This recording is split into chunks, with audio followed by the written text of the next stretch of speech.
এই সিম্পল জিনিসটাকে একটু অন্যরকম করতে চাওয়ার আশায় যে এতটা কাঠখড় পোড়াতে হবে আমি সত্যিই ভাবি।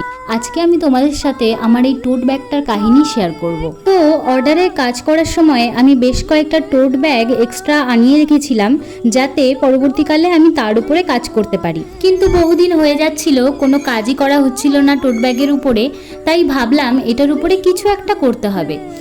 এরপর একদিন পিন্টারেস্ট ঘাঁটতে ঘাঁটতে এই ছবিটা আমার চোখে পড়ে এবং এটা প্রথম দেখাতেই আমার এত ভালো লেগেছিল কি বলবো। ছবিটা প্রথম দেখেই আমার মাথার মধ্যে এই আইডিয়াটাই এসেছিল যে এটা আমি আমার টোট ব্যাগের উপরেই করব এবং এতে একটুখানি এমব্রয়ডারির ছোঁয়া রাখবো। তো যেমন ভাবনা তেমন কাজ, বসে পড়েছিলাম টোট ব্যাগটা নিয়ে। তো যথারীতি প্রথমে আমি পেন্টিংয়ের কাজটাই কমপ্লিট করেছিলাম, যার জন্য কিন্তু অবশ্যই পেন্টিং করার আগে টোট ব্যাগের ভিতরে কিছু একটা শক্তপোক্ত জিনিস অথবা কোনো খবরের কাগজ ভরে নিতে হবে এবং তারপর বেস কালার করার জন্য অবশ্যই হোয়াইট অ্যাক্রিলিক অথবা জেসও তোমরা ব্যবহার করতে পারো। এবং তোমরা অনেকেই জানো আমার স্টেরি নাইট আঁকতে কতটা ভালো লাগে, তাই ব্যাকগ্রাউন্ড হিসাবে আমি স্টেরি নাইটটাকেই চুজ করেছিলাম। এক এক করে এভাবেই আমি আমার পেন্টিংটুকু শেষ করি। আজকে যেহেতু বেশি সময় নেই, তাই এই ভিডিওতে পেন্টিংটুকুই থাকুক, বাকি এমব্রয়ডারি ঘটনাটা আমি তোমাদের পরে ভিডিওতে শেয়ার করব। আপাতত